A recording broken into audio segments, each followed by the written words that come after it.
Vamos lá então. Pastor Marcelo falou que hoje à noite a gente ainda poderia falar sobre a visão. Então eu separei uma mensagem hoje à noite para falar ainda sobre liderança. E você pode aplicar esses princípios que eu quero compartilhar contigo, principalmente no teu ministério, como líder de célula, como discipulador, como supervisor, como pastor.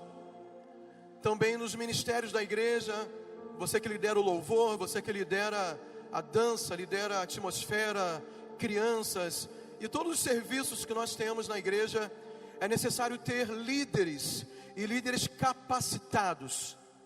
Assim como nós estamos aprendendo aqui nesses dias, líderes empoderados.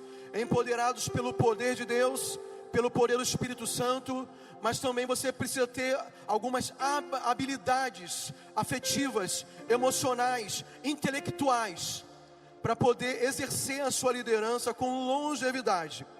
E a tua influência aumentar, e o teu alcance poder, abranger muitas e muitas pessoas, muito além daquilo que você imagina.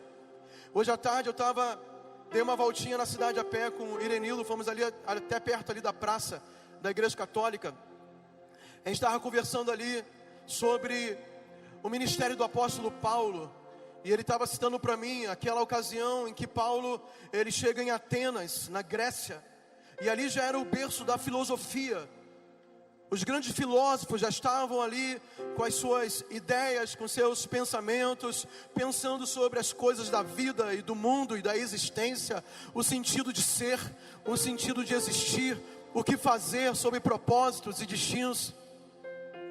E o apóstolo Paulo chega para pregar o evangelho numa cidade de uma cultura muito elevada. E a gente fica pensando, será que o evangelho alcança pessoas que têm uma intelectualidade muito alta, que têm uma cultura muito sofisticada, que têm um grau de estudo, de graduação, pós-graduação, mestrado, doutorado, pós-doutorado, ricos, grandes empresários?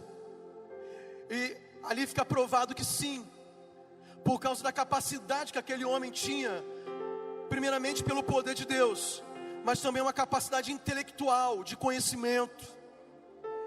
E mesmo naquele ambiente tão intelectualizado, tão sofisticado, de pessoas tão inteligentes, com tanto conhecimento, o apóstolo Paulo, ele consegue chamar a atenção para a mensagem dele, e certamente ele deixa muitos frutos naquele lugar. Então eu e você, nos dias de hoje, Deus quer que nós aumentemos a nossa influência como liderança, e uma liderança cristã, uma liderança que carrega a essência de Deus, uma liderança que carrega o evangelho. E o apóstolo Paulo escreve lá aos Romanos, capítulo 1, versículo 16, que o evangelho é o poder de Deus para a salvação daquele que crê. Nós carregamos esse poder em nós. Então onde nós chegamos, nós influenciamos. Aonde nós chegamos, a nossa mensagem é uma mensagem transformadora, é uma mensagem de vida, é uma mensagem que tem que ser ouvida, é uma mensagem que tem que ser aprendida, é uma mensagem que tem que ser vivida. E nós somos encarregados desse ministério, e Deus quer usar a tua vida. Quantos recebem isso e creem que Deus quer te usar de uma forma sobrenatural? Levanta sua mão, diga graças a Deus, diga glória a Deus, diga aleluia, e dê um aplauso bem forte ao Senhor Jesus.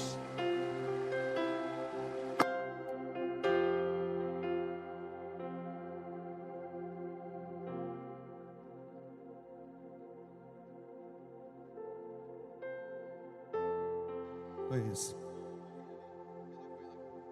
Obrigado. Esbarrei aqui, desligou o microfone.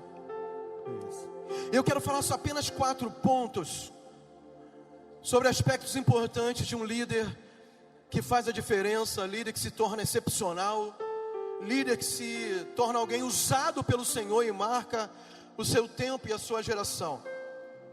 E eu vou usar aqui como exemplo e como referência para nós a vida de um líder, talvez um dos maiores líderes bíblicos.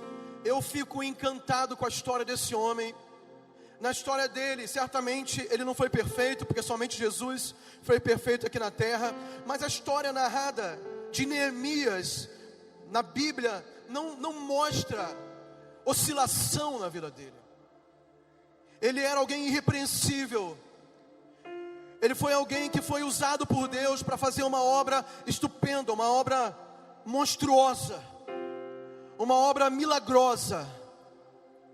Você já deve ter lido a história de Neemias. Neemias, ele era um dos exilados, ele já estava debaixo do governo da Pérsia e servindo no palácio do rei da Pérsia.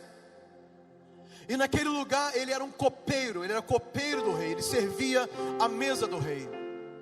Até que o dia chegou a notícia para ele, em que a sua cidade natal, o seu país, a sua terra estava totalmente desolada. Alguns anos antes, os babilônios haviam invadido aquele lugar, haviam levado muitos daquele povo como cativos, como escravos para a Babilônia. Já tinha passado muito tempo, outros reinados foram se sucedendo, eles continuavam escravizados fora da sua terra natal. E a notícia que chegou para ele é que os muros estavam derrubados, as casas estavam queimadas, as pessoas estavam em miséria, em pobreza, não havia prosperidade, só sobraram pessoas fracassadas naquele lugar. E por mais que ele fosse um escravo no reinado da Pérsia, ele estava numa posição privilegiada. Ele estava trabalhando diretamente com aquele rei. A Bíblia mostra que ele tinha, de certa forma, o favor do rei.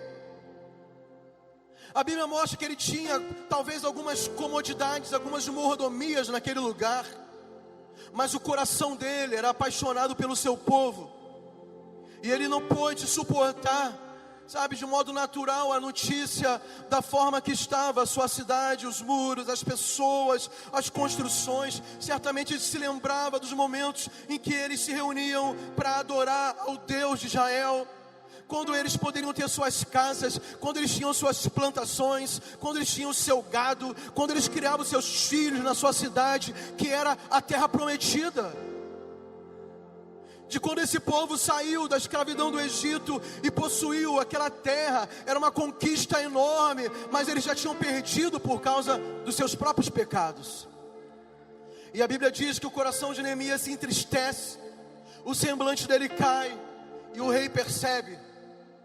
Mas antes disso, a Bíblia fala que Neemias, ele começa a orar, ele começa a jejuar, ele começa a pedir a Deus uma solução para a sua terra que estava desolada, distante dele mesmo. E quando o rei percebe que ele se encontrava triste, ele encontra uma oportunidade de abrir o seu coração para o rei. E quando ele é perguntado por que você está triste, ele responde: a minha cidade, ela está desolada, os muros são derrubados e tudo aquilo que aconteceu, as pessoas estão em miséria, em pobreza, as casas foram queimadas. E ele aproveita para pedir uma autorização para voltar lá e fazer o que ninguém até então tinha feito: reconstruir os muros e trazer dignidade de volta àquela cidade e àquela nação. Isso é um ato muito importante de um líder. E nós vamos falar muito sobre isso aqui. Ele tem iniciativa. Ele podia muito bem falar para o rei assim: olha, rei, a minha cidade está daquele jeito, será que você não poderia mandar alguém ir lá para fazer uma obra e melhorar a condição do povo? Mas ele não faz isso. Quando ele sente o encargo para resolver o problema da sua cidade, da sua nação, do seu povo, ele não pede para ninguém ir no lugar dele. Ele se torna o primeiro voluntário para falar: rei, pela tua permissão, envia a mim mesmo a voltar lá e fazer essa obra. Eu quero liderar esse projeto. Eu quero estar na frente da obra. Eu quero estar na frente do trabalho. E é isso que líderes verdadeiros fazem. Existem algumas coisas que os líderes não podem delegar para outra pessoa. É ele que tem que estar à frente. Ele tem que fazer ele tem que mobilizar pelo exemplo, pelo trabalho, não mandando fazer, mas fazendo junto, inspirando pessoas, não para aquilo que eles falam, mas para aquilo que eles fazem. E amados, se você sente algum incômodo, se você sente alguma inconformação com a tua família, com a tua cidade, com o teu povo, com as pessoas do teu bairro, da tua faculdade, do teu trabalho, se você sente dores por ele, porque eles estão morrendo sem Jesus, Porque as meninas estão abortando crianças porque engravidaram indevidamente, porque estão se prostituindo, porque os jovens estão se drogando e morrendo de overdose, porque o tráfico está tomando conta das cidades, dos bairros, das ruas e roubando a vida dos jovens, roubando o futuro dessa geração. Se você sente um incômodo por isso, seja o primeiro a se apresentar para o Senhor e dizer: Senhor, assim como Isaías disse, eis-me aqui, envia-me a mim. Porque Deus quer levantar pessoas que tenham coragem de ir para frente da batalha, de ir para frente da luta, de ir para frente da obra. É por isso que Deus te colocou numa igreja. E esta igreja aqui, nós não... você pode até escolher isso, é a tua opção. Mas a nossa visão, a visão da tua liderança, não é você ficar esquentando essas cadeiras toda a vida. É você se levantar e ser usado por Deus de acordo com o chamado que Ele tem na sua vida.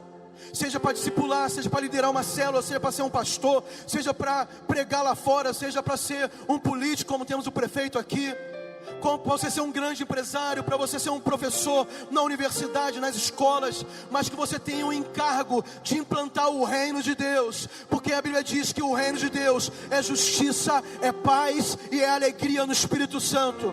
Você não pode querer que o prefeito trabalhe sozinho para mudar essa cidade, porque a maior responsabilidade não é dele, mas é da igreja do Senhor Jesus, que veio para implantar o reino de justiça, de alegria e de paz, e que de verdade transforma pessoas.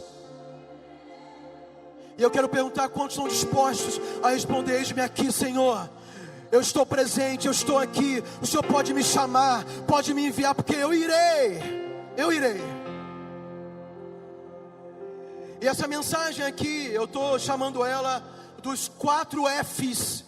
Diga, letra F. 4 F's da liderança. O primeiro F, que é um atributo importante na liderança de Neemias, é foco. O que é foco, pastor? Foco significa o ponto para o qual converge alguma coisa. Por exemplo, a tecnologia do raio laser é um exemplo de foco altissimamente concentrado, a ponto de perfurar superfícies extremamente rígidas. É uma concentração excessiva de luz num único ponto. Isso é foco. Existe um poder sobrenatural quando você coloca foco em algo. E tudo aquilo que você coloca foco se expande. Faça assim comigo: tudo que eu coloco foco se expande. Faça assim: se expande. Tudo que você coloca foco se expande. Quer ver outro instrumento de foco? A lupa. Sabe o que é uma lupa? Aquela lente de aumento que as pessoas usam para observar objetos menores. A lupa é um foco concentrado para a sua visão. Você aponta para o objeto a pouca distância, ele multiplica o tamanho daquele objeto na sua visão. Tudo que você coloca foco se expande. Se você coloca foco na sua família, a tua família é abençoada. Se você coloca foco na sua carreira profissional, você é bem sucedido. Se você coloca foco nos seus objetivos financeiros, você prospera ainda mais. Se você coloca foco no seu ministério, o seu ministério se expande, cresce. Sabe por que tem muita gente que não prospera, não cresce, a família não é abençoada, o ministério não avança? Porque ele se distrai com muita coisa. Ele quer fazer muita coisa ao mesmo tempo, ao invés de concentrar esforço naquilo que é importante para ele. E eu quero perguntar: o que é importante para você? Quais são as suas prioridades? Qual é a sua lista de prioridade? O que está no topo da tua lista de prioridade? Se for Deus, e deve ser Deus, você vai amar aquilo que Deus ama. E aquilo que Deus mais ama são pessoas, são vidas. E a visão, eu não estou dizendo para você amar a visão, eu estou dizendo para você amar pessoas. Mas quando você ama pessoas, você usa os instrumentos, as ferramentas e as armas da visão da sua liderança para exercer esse amor que Deus tem para as pessoas. E agora esse amor está no teu coração e é a tua prioridade. Então, se existe algo que você precisa colocar o teu foco, são pessoas. Porque Deus ama pessoas. E Neemias, ele teve sucesso no seu empreendimento porque ele fez isso. Eu quero ler contigo o texto de Neemias capítulo 6, versículo 3, abra sua Bíblia.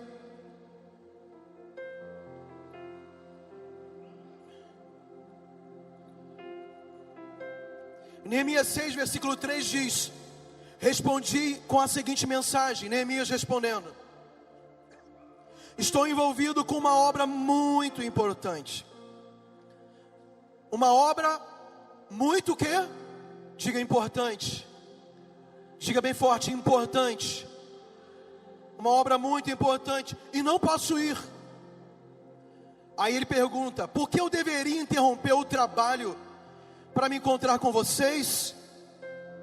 4 vezes eles enviaram a mesma mensagem, e cada vez lhes respondi da mesma forma. Neemias estava ocupado o quê? Numa obra muito importante. Qual era a obra? A reconstrução dos muros de Jerusalém. Os inimigos estavam querendo paralisar aquela obra. Os inimigos queriam intimidar ele, para ele não continuar fazendo, porque não era interessante para os inimigos ter Jerusalém edificada novamente, os muros protegendo a cidade. E Neemias estava envolvido nessa obra, ele liderava essa obra. Aí qual foi a artimanha do inimigo? Vamos distrair aquela liderança, vamos convidá-lo para um jantar, vamos convidá-lo para uma festa, vamos convidá-lo para um bate-papo informal, e tirá-lo e fazê-lo perder tempo. E Neemias responde: eu não posso ir, porque eu estou envolvido numa obra muito importante. O que é isso? Concentração, foco. Quer ver um segredo para você multiplicar a tua célula ainda esse ano? Se dedique a ela. Concentre esforços no ministério que Deus te deu, e certamente Deus vai prosperar o trabalho das suas mãos. Ah, pastor, a minha família está em luta, o meu filho está desviado, o meu casamento está por um fio. Qual é o segredo para a vitória? É oração. Sim, é oração. Eu vou falar sobre isso. Mas concentre-se na sua família. Concentre-se no seu casamento.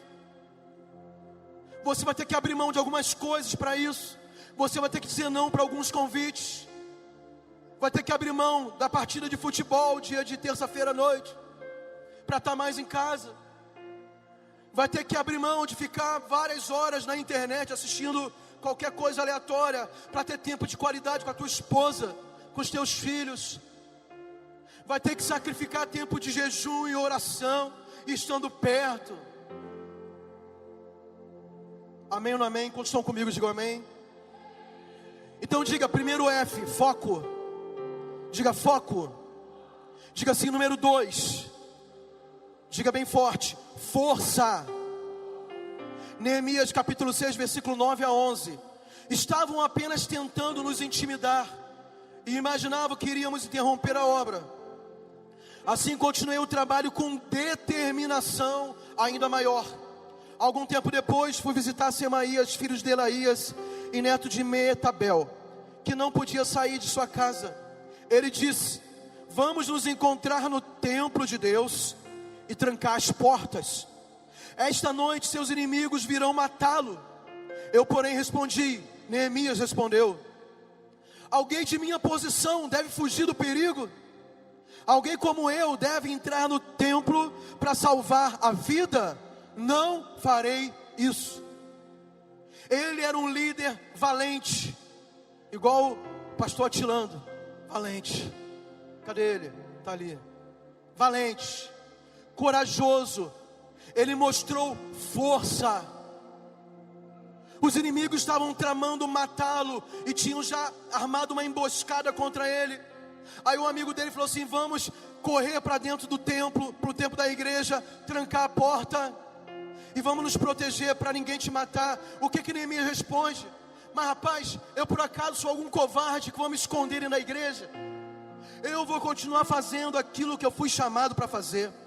Eu vou trabalhar com mais força, eu vou trabalhar com mais determinação. Pode o diabo querer me intimidar, pode levantar a voz contra mim, pode ameaçar, pode fazer o que quiser fazer, mas a obra de Deus não pode parar. A obra de Deus avança. Nós estamos e nós fazemos parte da igreja que nunca retrocede, que nunca para. Essa igreja do Senhor Jesus, ela foi perseguida há mais de 2000 anos atrás. Ao longo dos 2000 anos, ao longo da história, se levantaram reis, se levantaram exércitos, se levantaram sistemas, se levantaram ideologias, mas essa igreja nunca parou de crescer e nunca vai parar, porque é a igreja do Deus vivo.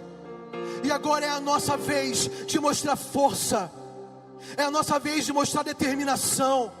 Essa igreja de Oriximiná, ela está avançando para vencer. E a Bíblia diz que as portas do inferno não prevalecerão contra a igreja de Oriximiná, porque aqui é a igreja do Senhor Todo-Poderoso, do general que jamais perdeu uma batalha e nunca vai perder. Então vá com força, vá com determinação, porque a vitória já é conquistada em nome do Senhor Jesus.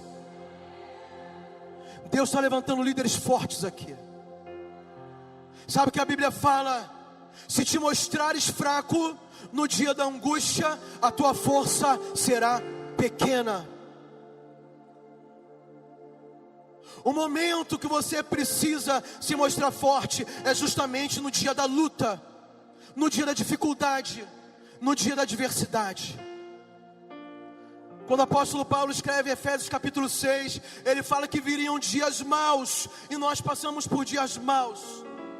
Batalha espiritual. A nossa luta não é contra carne nem sangue, mas contra potestades e principados deste mundo tenebroso. Nós estamos em batalha 24 horas por dia sem cessar. Mas amados, os líderes que Deus está levantando no Brasil e no mundo são líderes fortes, porque o Senhor é a nossa força, o Senhor é a força da nossa salvação. E como o salmista escreveu no Salmo 27, a quem temerei, de quem eu temerei medo, porque Ele é a minha fortaleza, Ele é a minha rocha, Ele é o meu rochedo, Ele é o meu lugar seguro, Ele é o meu lugar forte. Eu confio no Senhor. Só quem confia em Jesus, levante a sua mão e comece a glorificar a Ele, porque Ele está fortalecendo as suas mãos para a batalha nessa noite. Ele está te dando uma nova unção. Ele está distribuindo armas espirituais para você manejar e prevalecer contra os seus inimigos em nome de Jesus. Diga assim, número 3. Diga fé. Diga para o irmão, irmão, fé. Pergunte a ele, você tem fé? Quantos tem? Diga glória a Deus. Quantos são cheios de fé que vem de Jesus? Amém? Para aquela obra de reconstruir os muros, tinha que ter fé. Tinha os inimigos intimidando, ameaçando. Era uma obra difícil. Era no meio de um povo sofrido. O povo que restou em Jerusalém eram pessoas que aos olhos dos conquistadores nem tinham valor. E era justamente esse povo que Neemias estava liderando. Um povo que tinha perdido toda a sua parentela pelas mãos dos inimigos sanguinários. Era um povo que vivia em miséria, as casas queimadas, não tinha produção, oprimido pelo exército inimigo. E agora Neemias estava liderando gente desse tipo. E sabe qual era a obra, irmãos? Essa obra aqui já é uma obra espetacular. Esse galpão, esse ginásio, esse templo. Mas não se compara o que eles estavam fazendo. Era construir um muro. Não era de uma casa, nem de uma igreja como essa, mas eram os muros de uma cidade inteira. Imagina cercar Oriximiná com muros. O prefeito ia ter que separar um orçamento muito grande, muitos trabalhadores, muito esforço. Embora não seja o objetivo, hoje nós não temos muro nas cidades. Mas era o desafio de Neemias. E para isso é necessário fé. Em toda a trajetória da liderança de Neemias, ele dá demonstrações de fé. Eu quero ler alguns textos com você. Neemias 1:4, olha o que diz a Bíblia: quando ouvi isso, sentei-me e chorei. Foi quando chegou a notícia da cidade dele. Durante alguns dias lamentei. Aí diz também: jejuei e orei ao Deus dos céus.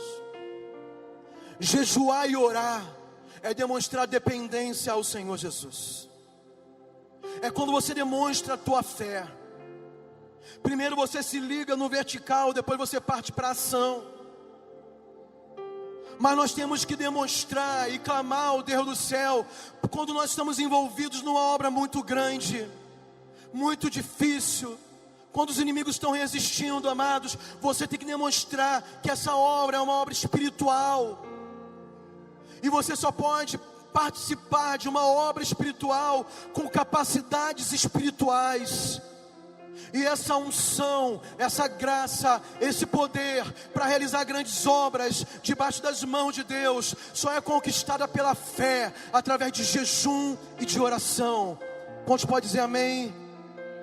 Neemias capítulo 2, versículo 20. Eu lhe respondi: o Deus dos céus nos dará êxito. Pastor Marcelo, o Deus dos céus lhes dará êxito. O Deus do céu nos dará êxito. O que é êxito? É sucesso. Não é a influência humana, não é o dinheiro. O dinheiro ajuda muito, mas não é só dinheiro. Se o Deus do céu não tiver um negócio, nós não teremos êxito. Mas quando nós buscamos a Deus e colocamos Ele entronizado no nosso projeto, na nossa vida, no nosso ministério, na nossa família, irmãos, a vitória é garantida. Então ande pela fé. Aqui agora Neemias 6,15. Por fim, essa versão aqui é a nova versão transformadora. Por fim, no dia 2 de outubro, 52 dias depois de começarmos o trabalho, o muro ficou pronto. Irmãos, eles construíram os muros de uma cidade inteira. Não havia maquinários, não havia tecnologia, não havia aquela máquina de rodar lá o concreto. Qual o nome daquela máquina que mistura massa? Betoneira. Não tinha betoneira. Não tinha tijolo para comprar na olaria pronto. Não havia empilhadeira.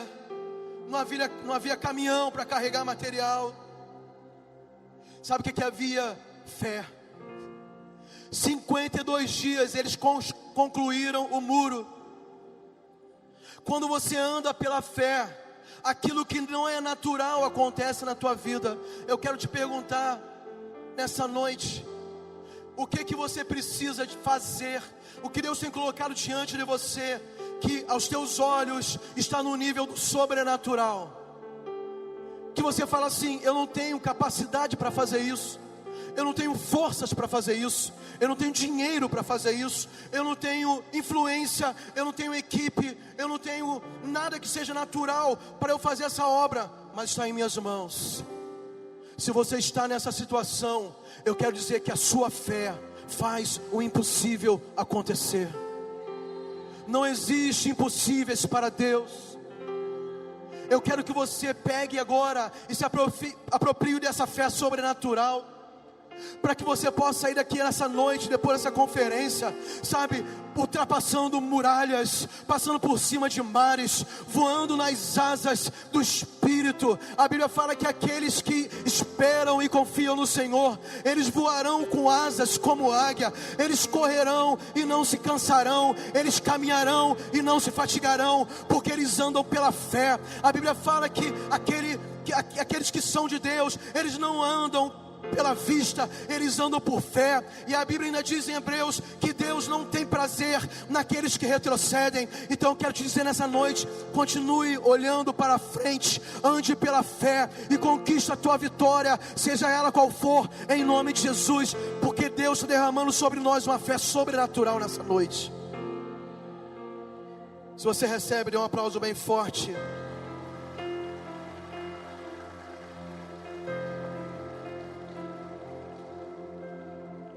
para finalizar, o quarto F chama-se festa. Diga festa. Eu quero perguntar se a igreja de Oriximiná sabe fazer festa. Se sabe fazer festa, dê um brado de júbilo e adoração a Jesus aí. Se você lidera uma equipe, se você lidera pessoas, celebre as pequenas vitórias. Nós estamos vivendo dias de festa aqui. Pastor Marcelo está empolgado, está animado, está celebrando, está agradecendo, está parabenizando.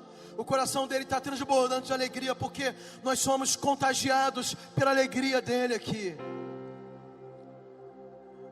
Não importa o tamanho do desafio, Neemias tinha um muro inteiro, os inimigos para derrotar. Um muro inteiro para construir, os inimigos para derrotar. Mas a Bíblia fala aqui, Neemias capítulo 8, versículo 10. Neemias prosseguiu e disse: vão e comemorem com um banquete de comidas saborosas e bebidas doces, e repartam alimento com aquele do povo que não prepararam nada. Este é um dia consagrado ao Senhor. Não fiquem tristes. Oriximiná, não fique triste, porque Neemias declarou, e eu quero declarar nessa noite: a alegria do Senhor é a vossa força. A alegria do Senhor é a vossa força. Então mesmo no meio da luta, louve, celebre, adore ao Deus do céu. Porque se você tem vida, se você tem saúde, se você tem disposição mental, você tem motivo para celebrar. Se você tem uma igreja, se você tem uma liderança, se você tem uma família, se você tem o fôlego de vida, você tem motivo para adorar Jesus. Então faça festa, amanheça agradecendo, amanheça louvando, amanheça adorando, durma celebrando, durma adorando, sabe? Agradeça as pessoas por tudo, agradeça a Deus em todo o tempo e faça festa, porque Deus está levantando líderes que sabem celebrar as pequenas vitórias, porque a Bíblia diz que aquele que é fiel no pouco será colocado no muito. Talvez você olhe para essa cidade e pense: essa cidade é pequena, aqui é o interior do Pará, eu não sei se dá para crescer mais do que isso, mas a Bíblia fala: se você for fiel aqui, se você for fiel na tua célula, se você for fiel no teu discipulado, se for fiel no teu ministério, Deus está preparando muito para você.